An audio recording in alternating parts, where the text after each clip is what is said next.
नमस्कार। चलिए आज बात करते हैं बड़धा इलाके के एक बहुत ही गंभीर संकट की। एक ऐसा संकट जो वहां के किसानों की जिंदगी और उनकी रोजी रोटी पर सीधा असर डाल रहा है। ये है वहां का गहराता बिजली संकट। आइए समझते हैं इस पूरे मामले को। जरा सोच कर देखिए। कड़ाके की ठंड है। खेतों में गेहूं की फसल लगी है जिसे पानी की सख्त जरूरत है। लेकिन किसान उसे सींच नहीं पा रहा। क्यों? क्योंकि बिजली ही नहीं है। ये आज बरधा के किसानों की असलियत है, जहां ठीक जरूरत के वक्त बिजली गायब है। और हाँ, ये कहानी सिर्फ एक किसान की नहीं है। ये असल में पूरे बड़धा इलाके की कहानी है, जो एक बड़े बिजली संकट से जूझ रहा है। देखिए, इस संकट की सबसे चिंताजनक बात है इसका समय। ये बिजली कटौती ठीक उस वक्त हो रही है जब गेहूं की फसल को पानी की सबसे ज्यादा जरूरत होती है। तो ये सिर्फ एक छोटी मोटी दिक्कत नहीं है, बल्कि किसानों की महीनों की मेहनत पर एक सीधा खतरा है। और ऐसा भी नहीं है कि ये समस्या सिर्फ एक या दो गांवों तक सीमित हो।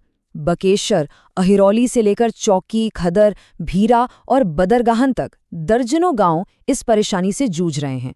इससे आप अंदाजा लगा सकते हैं कि ये संकट कितना बड़ा और फैला हुआ है। तो सवाल ये उठता है कि ये जो बिजली कटौती है, ये किसानों के लिए दोहरी मार कैसे साबित हो रही है। चलिए समझते हैं कि ये एक के बाद एक मुश्किलें कैसे खड़ी कर रही है। देखिए, सबसे पहली और सीधी मार तो पड़ती है लागत पर। जब बिजली नहीं होती तो किसान मजबूर हो जाते हैं सिंचाई के लिए महंगे डीजल इंजन चलाने पर। अब जहां बिजली से सिंचाई बहुत सस्ती पड़ती है, वहीं डीजल का खर्चा उनकी जेब पर बहुत भारी पड़ता है, जिससे खेती की पूरी लागत ही बढ़ जाती है। और मुश्किल यहीं खत्म नहीं होती। दूसरी मार है लो वोल्टेज की। इसका मतलब ये है कि अगर बिजली आ भी जाए तो वोल्टेज इतना कम होता है कि सिंचाई के मोटर चल ही नहीं पाते। सोचिए, बिजली होने के बावजूद सिंचाई न कर पाना किसानों के लिए कितना ज्यादा फ्रस्ट्रेटिंग होता होगा। अब बात करते हैं एक नए और शायद कई ज्यादा बड़े खतरे की, जो इस खराब इंफ्रास्ट्रक्चर की वजह से पैदा हो रहा है। मन में एक सवाल आता है कि फसल का नुकसान और बढ़ती लागत के अलावा क्या बिजली की इस समस्या से कोई और भी बड़ा खतरा हो सकता है? जवाब है हाँ, बिल्कुल हो सकता है। भीरा बाजार जैसी जो भीड़-भाड़ वाली जगहें हैं, वहाँ बिजली के तार इतने पुराने और खराब हो चुके हैं कि जब भी बिजली आती है, उनमें से चिंगारी निकलने लगती है। ये सिर्फ एक छोटी-मोटी खराबी नहीं है, बल्कि आग लगने या करंट फैलने जैसी किसी बड़ी दुर्घटना को सीधा-सीधा बुलावा है। और सबसे परेशान करने वाली बात तो ये है कि वहाँ के लोगों ने कई बार बिजली विभाग में इसकी शिकायत की, लेकिन उनकी आवाज को अनसुना कर दिया गया।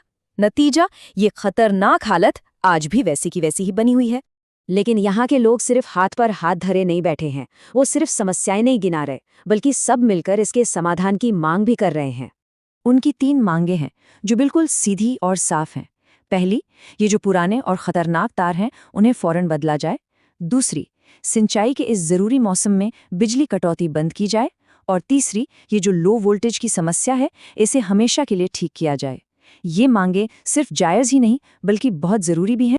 तो यहाँ सबसे अहम बात यह है कि किसान और गांव वाले सिर्फ मदद की गुहार नहीं लगा रहे, बल्कि वे अपनी सुरक्षा और अपनी रोजी रोटी के लिए ठोस कदम उठाने की मांग कर रहे हैं। ये उनकी एकजुटता को बहुत अच्छे से दिखाता है। और आखिर में ये पूरा संकट हमें एक बहुत ज़रूरी सवाल पर सोचने को मजबूर करता है। ये हमें याद दिलाता है कि एक किसान के लिए बिजली का मतलब सिर्फ घर में रोशनी या पंखा नहीं होता।